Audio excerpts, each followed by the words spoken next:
the tape for this bantamweight bout. The former champion, 30 years old, 6 years the elder of Pace, 3 inches taller. There you see Pace, 141, and giving away a ton of reach. Here is Bruce Buffer. And when the action begins, our referee in charge, Josh Rosenthal. The veteran Josh Rosenthal, our referee for this bantamweight matchup. Miguel Angel Torres against Nick Pace. Ready? Let's fight. And here we go. And as we said before, a monster experience advantage for Miguel Torres. To go along with an 8-inch reach advantage. But for a young fighter like Nick Pace, this is just one of those opportunities that, you know, it's an amazing moment for him to find out where he stands against one of the very best in the world. And an important moment for Miguel Torres as he tries to regain that karma that he had when he really was as good as anyone in mixed martial arts for nearly 6 years. It's so difficult for a fighter to think of themselves as almost invulnerable and then find out they're very vulnerable and then regroup and find out where you're at. And it was Brian Bowles who caught him.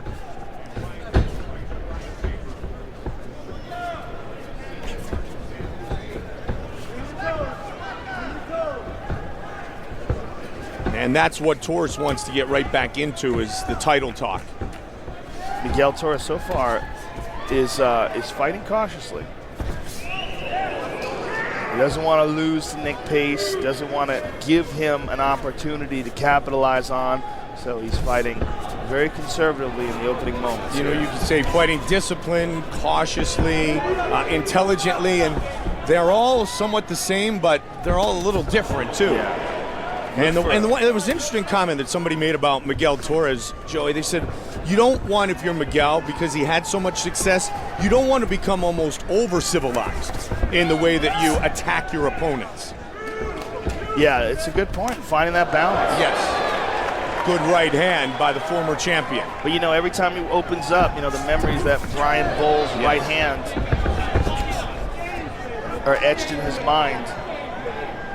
I mean, we even talk about it with John Jones, the light heavyweight champion, as unorthodox as he is and successful. When you're unorthodox, it leaves an opening, it leaves a counter. Yes, it does. Nobody's been able to capitalize yet. Exactly. But it does leave the openings. Pace right now trying to find his spot. Nice right in his hand range. by Miguel. Lot of movement, a lot of good footwork so far by Miguel Torres. Yeah, you know, Firas Zahabi has really essentially rebuilt Miguel's style. You know, he talked to Miguel about the things that he does wrong. Nice knee by Pace. And another nice knee. Pace drops down, but Miguel defends. Interesting, I would not think that Pace would want to be on the ground with Miguel. Miguel's ground game is really one of his best weapons. Brazilian Jiu-Jitsu black belt under the late, great Carlson Gracie, Miguel Angel Torres. Good takedown defense so far by him. He is trying to keep Nick Pace from connecting his hands together. You get the leverage to take him down. And in the process, he's looking for all sorts of different things. He tried out a Kimura there for a second. He's looked at a guillotine. Now Nick has switched to a single. He's got a high crotch here. Let's see if he can pull him away from the cage. Nick Pace's background is traditional karate. Yet he has continued to develop as a mixed martial artist over the last few years, training in Brooklyn and Staten Island. Yeah, Tiger Schulman's is where he trains at. It's really interesting. It's one of the few chains that actually has a very successful mixed martial arts team. Yes. You know, a lot of in chains, you know, you usually feel like you're getting watered down martial arts, but that is not the case with the Tiger Schulman team. They've done very well in both amateur and professional mixed martial arts. 1 minute on the clock here in round one. And that's a difficult thing to pull off for a martial arts team, for a martial arts franchise to be there. Now Miguel locked up the guillotine, or excuse me, the Kimura attempt, Mike. He's got a good hold of that arm. He spun him around. Good job by Nick Pace. Rolled with it, got right back out of it, up to his feet again in less than 2 seconds. That was brilliant. About 30 seconds left on the clock here in round 1 now. Torres looks for a trip, and Pace connects in the clinch. Pace is absolutely standing toe-to-toe and keeping pace with Torres here. Nice combination by Miguel here in the first round. 15 seconds. Oh! Big right hand. That was Tommy Hearn style right there. And that's that huge reach advantage as well. Swing and a miss. Aggressive finish by Miguel Torres here in round 1. Great first round. And let's take a look at some of the action here. Here's that Kimura attempt. Now look how quickly this gets reversed. Spins, turns, back up to his feet. Great attempt by Miguel Torres and great defense by Nick Pace. And here's a very nice straight right hand, a long straight right hand by the former champion. It's okay, it's good. Yeah. So do the front kick to the body. Front kick to the body. He's tired already. Yeah, he's tired already. So keep doing that. And I don't see you making the high kick, the left high kick. You did it so good in the dressing room. You caught him. It's fast. I told you use it. Don't throw the overhand right. You don't need to. Throw it shorter. If you're gonna throw it. Punch, and boom, quick shot. Take him down if you want to do that, right? Let's go. Let's go. Let's go, man. Let's go. That's good. The beautiful Ariani set for the start of round number 2. HP Pavilion, San Jose, California. Pace and Torres. Fight. Here we go. Look for the kick, and there it is. The corner of Torres said, we haven't seen that left head kick, and he went to it early. And they said, don't worry about the big overhand right.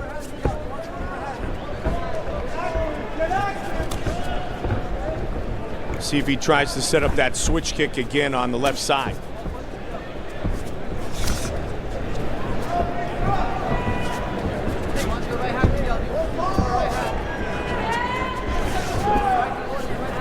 Saw the shots of Torres warming up in the locker room. He's got a very, very good left hook as well. Good left hook, good long jab. Yep. Real good solid boxing. Good front kick there. Trying to mix it up a little bit more here in the start of the second round. And Nick Pace it looks to me like he's looking for an opening. He's kind of laying back, hasn't attacked yet. So tough when you give away that much reach. Especially when a guy like Miguel Torres is doing tonight. He's making sure his distance is perfect. He's keeping Pace just on the outside. Yeah, he's fighting tall. Yes. Fighting tall and long. You know, look how he throws that kick and slides right back. Just missed with that head kick. He's doing a great job of doing that, Mike, not being there for the counters. And you hear Faraz Zahabi calling out to Miguel that he wants the right hand, meaning Nick Pace is looking to land that right hand on him, and he just wants Miguel to be aware of it. His Pace is cocking it, and there he goes. Nice takedown. But watch the guard of Miguel Torres. It's outstanding. It's very, very good guard. 23 career wins by submission. And right now, he has to be careful, Nick Pace does, of his left arm. When he puts his left arm down on the ground like that, with Miguel Torres' right leg free, see how it's free and up on his back? If Miguel wants to, he can attack that arm. Some guys have a particular side that they choose to attack from the guard, and it looks to me like what Miguel's trying to do is get his left leg free and move into a full guard position, which will give him some more opportunities to attack. But every time you see the arms pinned to the mat, now you see it with both Pace's right arm and left arm. Those arms are in jeopardy. That is not where he wants to be right now. And Miguel Torres has been the more active fighter from this position. A lot of strikes from his back. Yeah, Miguel still has not been able to get his left leg free. But if he gets his left leg free, look for him to attack immediately with either one of those arms that he can lock up, left or right. See how Pace has his left arm tucked underneath the waist? That defends it a little bit, keeps it underneath Miguel, keeps Miguel from being able to pull it up, but it doesn't defend against shoulder attacks. Now Nick has moved into side control, and Torres hip escapes. Trying to work his way back up. And let's see if he can take pace down here. Pace hanging onto the neck of Miguel. So far, just holding a front headlock here, not a submission attempt. More of just control of his opponent. And Miguel gets out of that. So under 90 seconds on the clock here in the second. Beautiful knee to the body by Miguel. Nice short punches, too. You really hear the impact of those. Yeah, staying very active from this position. Trying to punish Pace with just over a minute on the clock here in the second. And I like how he turns that knee over. You see the extra torque in the hip, and again from the left side he did it there. He's doing a great job, Mike, and he's constantly working here. Pace has got to really pick up the pace if he wants to win any kind of a decision here, because Miguel's work rate is much higher than him right now. And it was even so when Miguel Torres was on his back and Pace was on top. Pace is holding on again to that head, and this time it looks like he's trying to sink a choke in, Mike. It looks like he's trying to, he doesn't have the hand under the arm though. Miguel Torres is a difficult man to submit. You know, coming from that Carlson Gracie school of jiu-jitsu, being a black belt under the great master Carlson Gracie, you know, that's a man with real ground skills. And he recognized Pace's attempt and cut it off. Nice knee. Good Very job active. here. Yeah, good job here up against the cage by Miguel Torres. He's really doing a fantastic job of softening up Nick Pace. These knees are great. Another good round for Miguel Torres. That was the best round so far for him. Sit down, Miguel. Sit down. Breathe. Catch your breath. Bring your air. Breathe there. Big air. Breathe. Let's catch your air. Nice work. Nice work, Miguel. Breathe. That's it. Breathe. Good work, Miguel. Now, listen.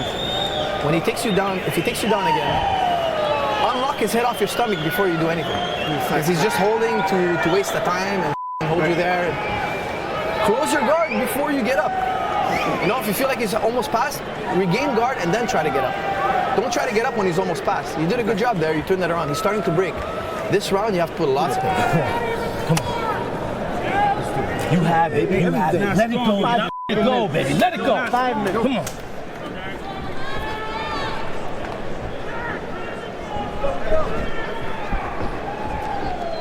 The lovely Shondella Ariani, HP Pavilion, San Jose, California, round 3. Bantamweight fight. Miguel Torres, Nick Pace. Real sense of urgency in the corner of Nick Pace.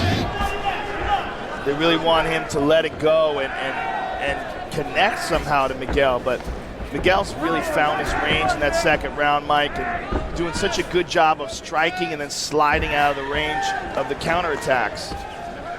And watch Miguel to try to set up that switch kick. Go high left again. He just went to the body a second ago. He's throwing a lot of feints, too. He's really making Pace think.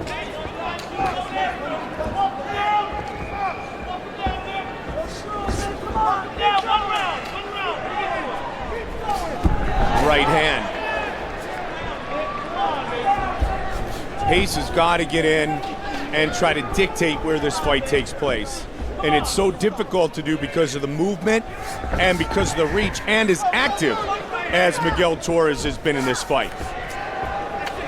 Pace is really winging these punches, Mike. A little bit of desperation after 2 very good rounds turned in by the former longtime champion.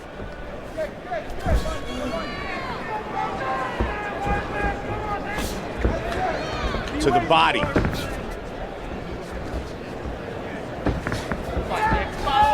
Nice slip. Good knee though by Nick Pace.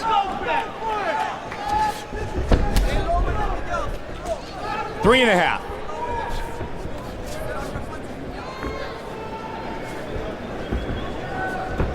Torres to the leg. Torres 38 wins at the age of 30 in his mixed martial arts career.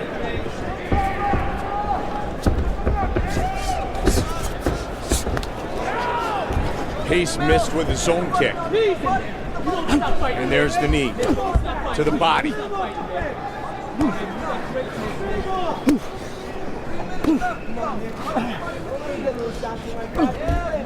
And look how Miguel Torres is utilizing his head as well, Mike. Good head fighting. Yeah, good job of keeping it speared into the face of Nick Pace and then shoving those elbows and knees in there as well. His foot stomps, going old school. Well, the old adage in sports, Joe, you control the head, you control the entire balance of your opponent. And that's what Miguel's trying to do. He's trying to keep Nick off balance by utilizing the head fighting. Yeah, when he shoves his head into the neck and face of Nick Pace like that, it really makes Nick think of that primarily. Right. And while he's doing that, Miguel's hitting him with shoulders here, knees, everything. 2 minutes.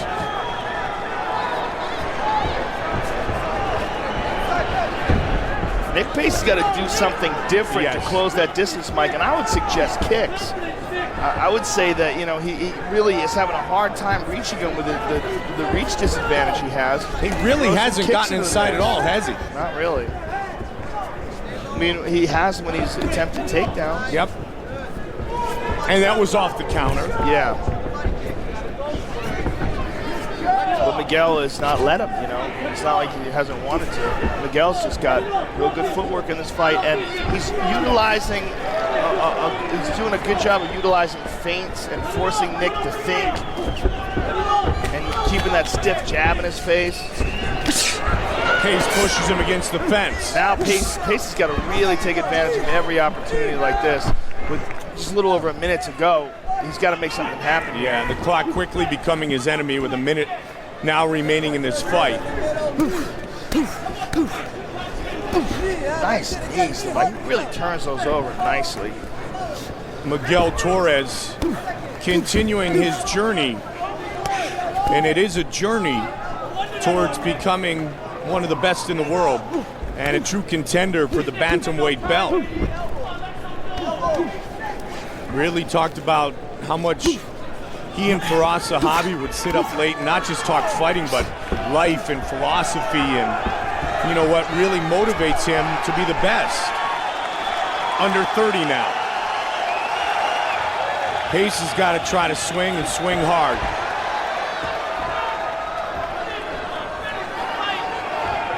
Ten seconds.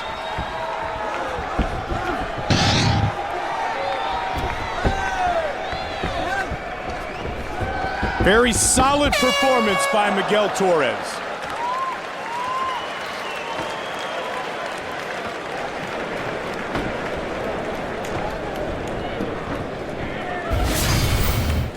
And here we see the long, straight right by Miguel Torres. And there's another one here. And here, Nick Pace managed to achieve side control briefly. And Torres roughing him up against the cage.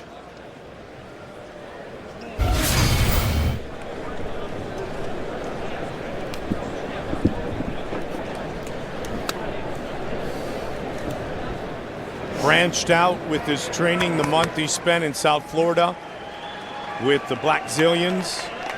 Finished up his camp in Montreal with Firas Zahabi. And he awaits the judge's decision. The former champion in the bantamweight division of the WEC, Miguel Angel Torres.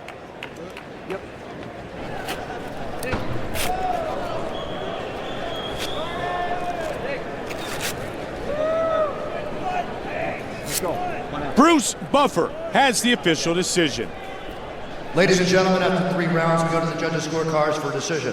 All 3 judges scored this contest 30-27, declaring the winner by unanimous decision, Miguel Angel Torres. Unanimous decision victory for Miguel Torres. All right, I'm here with the winner, Miguel Torres. First of all, Miguel, congratulations on another victory. Now, it's kind of a tricky fight for you. You're a former champion taking on a kid who only had 2 UFC fights. Do you have specific things you try to work on when you fight a guy like this? 100%. A guy like Nick Pace is real dangerous. He has nothing to lose, so he's going to come up to try to knock me out, so I got to be careful of my approach. But like I said, he's real durable. I was hitting him with some good shots, but I know he was waiting for that right hand, so I got to be smart. Now, you are on a mission to get back the title at 135 pounds. You are obviously making some great progress along the way. How close do you think you are to getting back to your former glory? That's on Dana White, I've trained real hard. I'm with Faraz Hobby and TriStar Gym, my gym in Torres Martial Arts in Chicago. Now I'm training with Tyrone Spong and Mike Van Arsdale at the Black Zillions. I have a lot of strong people behind me, everybody back home, and all my training partners. Thank you guys very much. Congratulations on another victory, sir. Miguel Torres, ladies and gentlemen.